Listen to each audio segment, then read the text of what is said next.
नमस्कार, मैं दिनेश कुमार शर्मा, सहायक आचार्य भूगोल, राजकीय स्नातकोत्तर महाविद्यालय Shahpura, BA part third year. प्रथम प्रश्न पत्र विश्व का प्रादेशिक भूगोल के अंतर्गत आज हम रीजनल कंसेप्ट इन ज्योग्राफी भूगोल में प्रादेशिक संकल्पना का अध्ययन करेंगे। भूगोल में प्रादेशिक संकल्पना का अपने आप में बहुत महत्व है और भूगोल अध्ययन के लिए काम में ली जाने वाली विधि तंत्र में दो तरीके के विधि तंत्र प्रारंभ में प्रचलित रहे, जिनमें पहला क्रमबद्ध भूगोल का अध्ययन, दूसरा प्रादेशिक भूगोल के अध्ययन के दो प्रकार के विधि तंत्रों के अंतर्गत इसका अध्ययन किया जाता है। प्रादेशिक भूगोल के विकास क्रम को यदि हम देखें तो ये भूगोल में प्रदेशों की संकल्पना का विकास ईसा पूर्व 3वीं शताब्दी से आरंभ हुआ और इसी समय स्ट्रेबो ने भौगोलिक ज्ञान को प्रादेशिक रूप में प्रस्तुत किया था। उन्होंने अपनी पुस्तक प्रादेशिक भूगोल में यूरोपीय देशों तथा एशिया के विभिन्न प्रदेशों का विस्तृत प्रादेशिक वर्णन किया।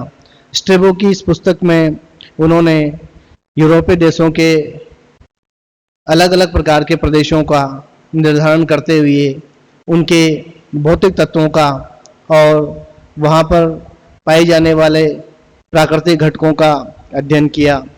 इसके पश्चात 16वीं शताब्दी में प्रादेशिक भूगोल के अध्ययन का अधिक भार वारेनियस और प्लूवेरियस पे रहा, जिन्होंने विश्व भूगोल नामक पुस्तक में विश्व के विभिन्न देशों का प्रादेशिक विवरण दिया और यहाँ तक आते आते प्रादेशिक विवरणों को अध्ययन का आधार बनाया जाने लगा। परंतु यहाँ तक भी काफ़ी मात्रा में भौगोलिक अध्ययन में क्रमबद्ध विधि तंत्र प्रचलित रहा।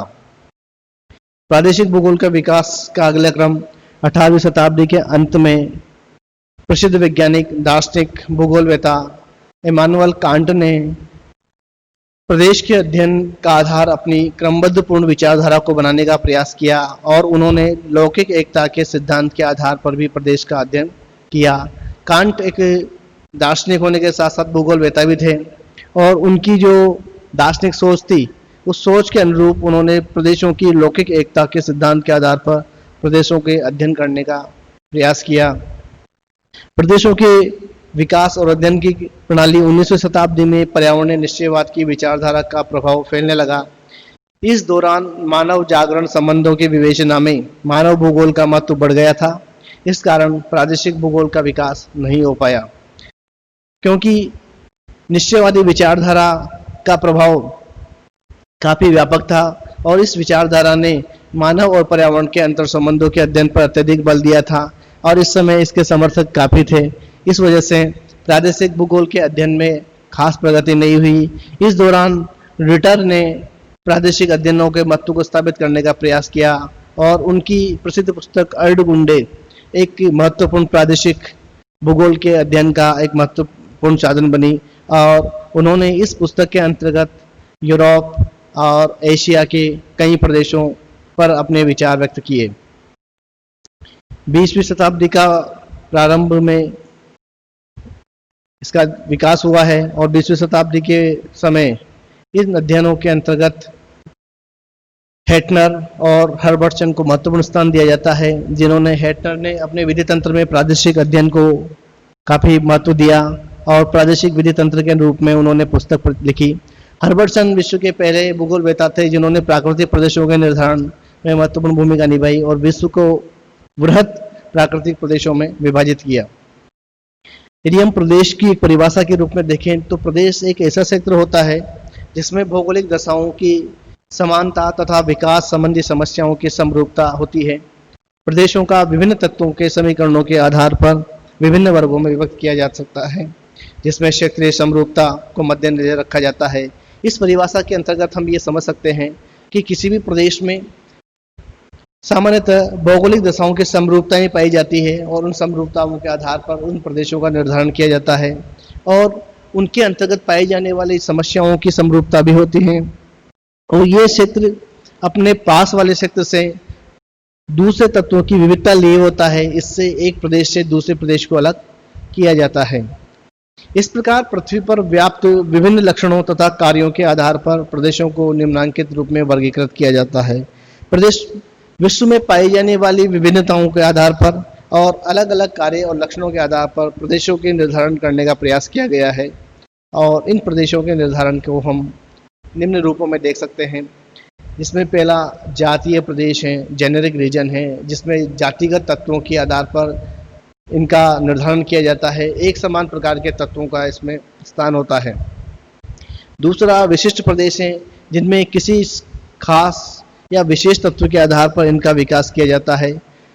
ब्लांस के द्वारा विकसित पेज एक इसी प्रकार के फ्रांस के विशिष्ट प्रदेश थे, जिनमें उन तत्वों की विशिष्टता अन्य दूसरे प्रकार के क्षेत्रों पर नहीं पाई जाती है।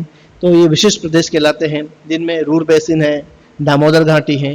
ये ऐसे प्रदेश हैं जहाँ पर इन तत्वों में एक विशेषता या समांगता पाई जाती है और ये तत्व यहाँ पर ही मिलते हैं, अन्य क्षेत्रों पे नहीं मिलते हैं। आकृतिक प्रदेशों के अंतर्गत आकृतिक समानता के आधार पर इनका निर्धारण किया जाता है।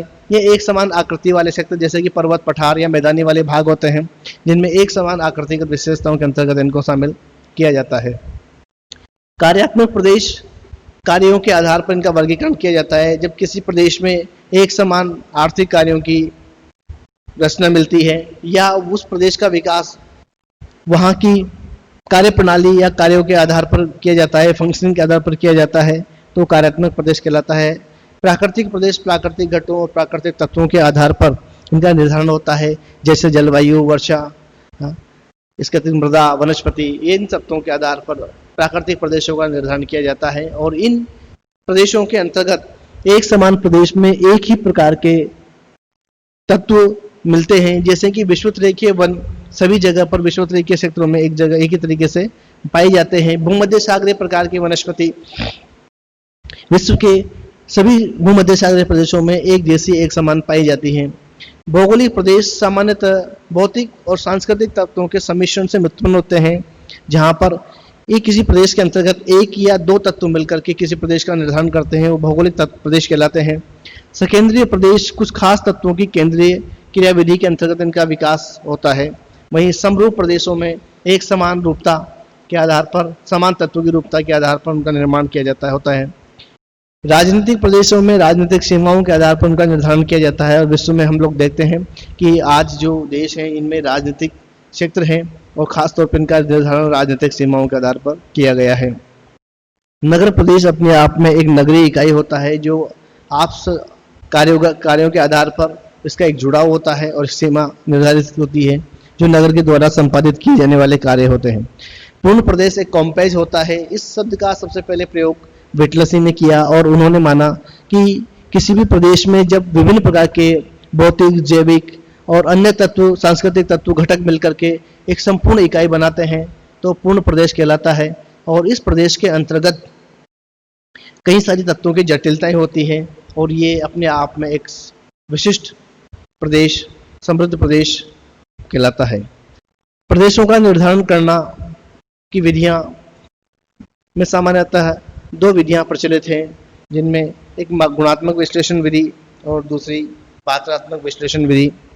गुणात्मक विश्लेषण विधि के अंतर्गत प्रदेशों का निर्धारण किसी खास गुणधर्म या विशेषताओं के द्वारा किया जाता है, जैसे जलवायु, मृदा, वनस्पति और मिट्टियां, इनके आधार पर गुणों का निर्धारण किया जाता है। ये गुण सभी एक समान क्षेत्र में पाई जाने वाली मृदाओं के आधार पर, जलवायु के आधार पर एक बड़ा विभाजन करके एक प्रदेशों का निर्धारण कर लिया जाता है। इसे गुणात्मक विश्लेषण कहते हैं। वहीं मात्रात्मक विश्लेषण विधि में कुछ खास विशेष मात्राओं के आधार पर या तत्व विशेष की उपलब्धता के आधार पर उनका अध्ययन किया जाता है। इसके लिए 4 विधियां प्रचलित हैं, जिनमें थीसेन बहुभुज विधि, दूरी न्यूनतम विधि, व्यक्तिगत विश्लेषण विधि और ग्राफ सिद्धांत। इन विधियों में इस विधि तंत्र को अपनाते हुए प्रादेशिक परिसीमन किया जाता है, उन प्रदेशों का निर्धारण किया जाता है।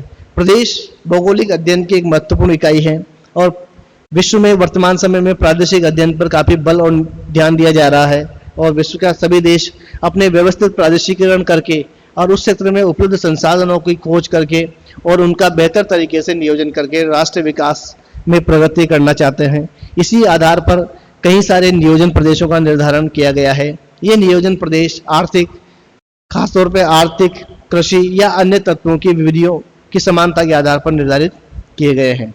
धन्यवाद।